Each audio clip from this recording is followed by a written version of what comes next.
حضرت سعید بن عامر رضی اللہ تعالی عنہ آپ کو جناب حضرت فاروق اعظم رضی اللہ تعالی عنہ نے ایک جگہ کا گورنر مقرر کیا یا عامل بنایا،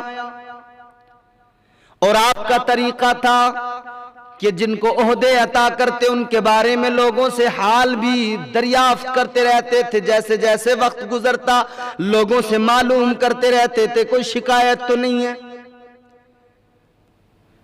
حضرت سعید بن عامر رضی اللہ تعالیٰ عنہ کے متعلق بھی ایک مرتبہ لوگوں کو جمع کیا جامع مسجد کے اندر، اور حضرت عمر فاروق اعظم رضی اللہ تعالیٰ عنہ نے لوگوں سے کہا کوئی شکایت ہو تو بتاؤ۔ لوگ کہنے لگے ہمیں ان سے 4 شکایتیں ہیں۔ آپ نے فرمایا بولو کیا؟ کہنے لگے پہلی شکایت تو یہ ہے کہ یہ ہمیں پہلے فجر میں ملتے تھے لیکن اب فجر میں نہیں ملتے، چاشت اشراق میں ملا کرتے ہیں۔ حضرت عمر فاروق اعظم رضی اللہ تعالیٰ عنہ نے معلوم کیا حضرت سعید بن عامر سے کیا بات ہے، کیوں نہیں ملتے اب فجر میں، چاشت اشراق میں ملتے ہو؟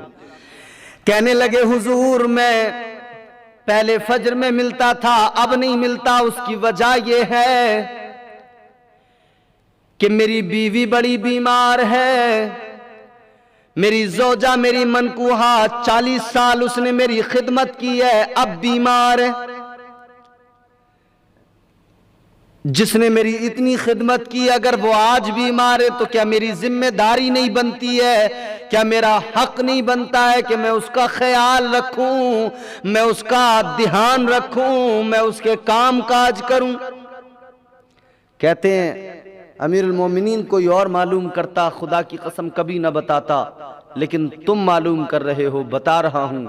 اپنی بیوی کے کام کاج میں مجھے لگنا ہوتا ہے، صبح کو میں آٹا گوندتا ہوں، میں روٹیاں بناتا ہوں، اس کے منہ میں لقمے رکھتا ہوں، اس کی صفائی کا، اس کی باقی چیزوں کا خیال کرتا ہوں، اس کے کاموں میں لگتا ہوں، دیر ہو جاتی ہے مجھے، فجر میں نہیں مل پاتا لوگوں سے، میں چاشت اشراق میں ملتا ہوں۔ حضرت عمر فاروق اعظم رضی اللہ تعالی عنہ کے سامنے اس شکایت کا جواب آپ نے دے دیا۔ دوسری شکایت آئی،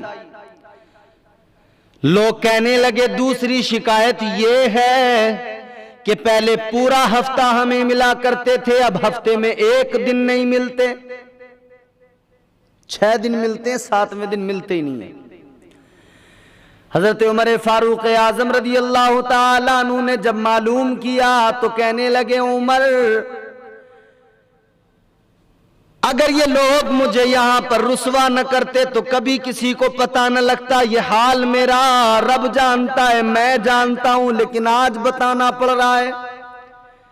اے عمر فاروق اعظم کیا کروں، غریب ہوں، مال نہیں ہے، دولت نہیں ہے، ایک لباس ہے، ایک ہی جوڑی کپڑے ہیں۔ ارے جناب آج کل تو یہاں جو چھوٹے چھوٹے عہدوں پہ ہوتے ہیں نا ان کی تجوریوں میں بھی بڑا مال ہوتا ہے، مگر دیکھیں اسلامی دور خلافت کا ایک گورنر ہے مگر کہتا حضور غربت ہے، ایک جوڑی کپڑے ہیں۔ کہنے لگے 1 جوڑی کپڑے ہیں حضور، 6 دن پہنتا ہوں، سردی کا موسم ہے، 7ویں دن جب کپڑوں کو دھوتا ہوں، دھو کر سکھانے کے لیے ڈال دیتا ہوں تو پھر میں اپنی بیوی کے کپڑے پہن کر گھر میں بیٹھا رہتا ہوں، اس لیے نہیں ملتا۔ شام تک کپڑے سوکھتے ہیں پھر پہن کر نکلتا ہوں، دن پورا نکل جاتا ہے۔ 1 جوڑی کپڑے، وقت کا گورنر، گھر میں 1 جوڑی کپڑے، دوسرا کوئی کپڑا نہیں۔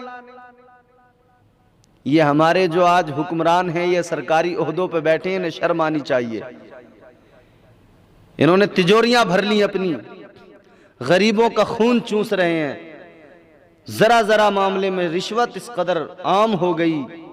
ایک کاغذ بنوانے جاؤ نا، معمولی سا کاغذ، تو چپراسی سے لے کے چوکیدار تک، چوکیدار سے لے کر تھانے دار تک، تھانے دار سے لے کر بڑے افسروں تک سارے کے سارے رشوت لے رہے ہیں۔ 1 جوڑی کپڑے میں 6 دن گزارے، 7ویں دن دھویا، دن بھر بیوی کے کپڑے پہن کر بیٹھے، نہیں ملے لوگوں سے۔ تیسری شکایت آئی، کہا تیسری شکایت یہ ہے کہ تم لوگوں سے دن میں ملتے ہو، رات میں نہیں ملتے۔ حضرت سعید بن عامر کہنے لگے اے عمر فاروق اعظم، اے امیر المومنین، دیکھو تمام بال سفید ہو گئے داڑھی کے، پتہ نہیں کب بلاوا آ جائے، پتہ نہیں کب زندگی کا اختتام ہو جائے۔ دن میں نے لوگوں کے لیے مقرر کر دیا ہے، مخلوق کے لیے مقرر کر دیا ہے، لیکن رات میں نے اپنے مالک کے لیے مقرر کی ہے۔ دن بھر اللہ کی مخلوق کی خدمت میں لگا رہتا ہوں، لیکن رات آتی ہے تو مصلی بچھا کے اپنے 40 سال کے گناہوں کو یاد کرتا ہوں اور رب کی بارگاہ میں توبہ کرنے لگتا ہوں، اللہ کی عبادت و ریاضت میں لگ جاتا ہوں۔ رات ساری اللہ کے لیے، دن سارا مخلوق کے لیے۔ اللہ اکبر۔ چوتھی شکایت، لوگ کہنے لگے چوتھی شکایت یہ ہے کہ یہ بے ہوش ہو جاتے روتے روتے، اتنا روتے ہیں کہ روتے ہوئے بے ہوش ہو جاتے ہیں۔ اللہ اکبر۔ حضرت عمر نے کہا کیوں روتے ہو اتنا اور کیوں بے ہوش ہو جاتے ہو؟ کہنے لگے کہ روتا اس لیے ہوں کہ 40 سال کی عمر میں کلمہ پڑھا تھا، جب وہ 40 سال کے گناہ یاد آتے ہیں تو دل کانپ جاتا ہے، دل کانپ اٹھتا ہے 40 سال کے گناہوں کو یاد کر کے۔ جبکہ انسان جب اسلام میں شامل ہوتا ہے تو پہلے کے گناہ اللہ خود بخود معاف فرما دیتا ہے، لیکن پھر بھی حضرت سعید بن عامر کہتے ہیں کہ مجھے وہ گناہ یاد آتے ہیں، میرا دل کانپنے لگتا ہے، میں روتا ہوں اللہ کے خوف سے۔ انہیں اللہ کا خوف تھا، اللہ کا ڈر تھا، اور اللہ نے عہدے، منصب سب کچھ دیا تھا، مگر پھر بھی وہ صابر و شاکر تھے، اور انہوں نے کبھی شکوہ نہیں کیا۔ گورنر ہو کر ایک جوڑی کپڑوں میں گزار رہے ہیں زندگی، گورنر ہونے کے بعد میں یہاں تو ذرا سا کوئی چھوٹی موٹی بھی جاب لگ جائے نا تو پھر اس کا مسجدوں سے، دین کے کاموں سے اس کا کوئی مطلب نہیں رہ جاتا ہے پھر، مگر دن سارا اللہ کی مخلوق کی خدمت میں گزارتے، رات ساری مصلی بچھا کے عبادت کرتے۔ ایسے صابر ہیں کہ کوئی شکوہ ہی نہیں ہے زبان پر، اور ہماری زبانوں پر ہزار شکوے ہیں۔ صابر بنے میرے بھائی، اللہ تبارک و تعالیٰ کی مدد ضرور آئے گی، مگر شرط یہ ہے کہ پہلے ہم صابر بن جائیں اور نمازی بن جائیں۔